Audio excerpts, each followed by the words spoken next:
This is the JAFO Report.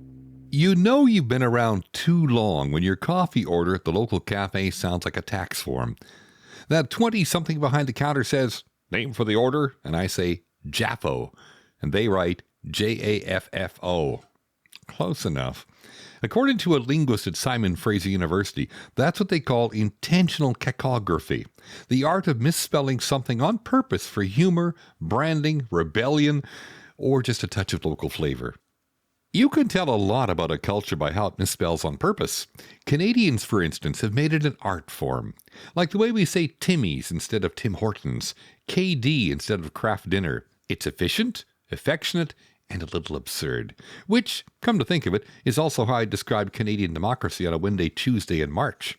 A cacographer technically is someone who crafts this kind of playful imperfection. Now, that might sound like a graduate seminar topic, but really, it's anyone who's ever texted at the end of a thought, called Vancouver Van City, or spelled center, C-E-N-T-R-E, the correct way, just to irritate an American friend. As reported in Maclean's, even government campaigns borrow from this casual creativity. Bureaucrats have learned that a dash of linguistic authenticity, a wink, a lowercase a, even a deliberate typo, sells better than accuracy ever could. There's real cultural weight in that, even if we don't admit it. When the Bank of Canada rolled out the loonie back in the 1980s, no one imagined the name itself would outshine the bird. But the people spoke, and they spoke in pun. The same thing happened with the toonie. According to CBC archives, even the officials who designed it were caught off guard by how fast the nickname stuck. Deliberate or not, our linguistic oddities transform bureaucratic currency into folklore. That's grassroots democracy, Canadian edition.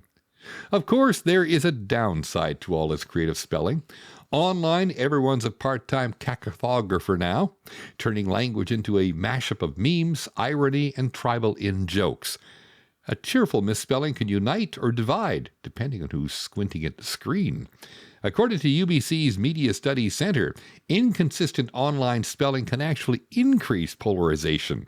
A modern reminder that we stop understanding each other long before we stop speaking English. Still, I find it enduring. In a world obsessed with precision, Canadians champion imperfection with maple syrup sincerity.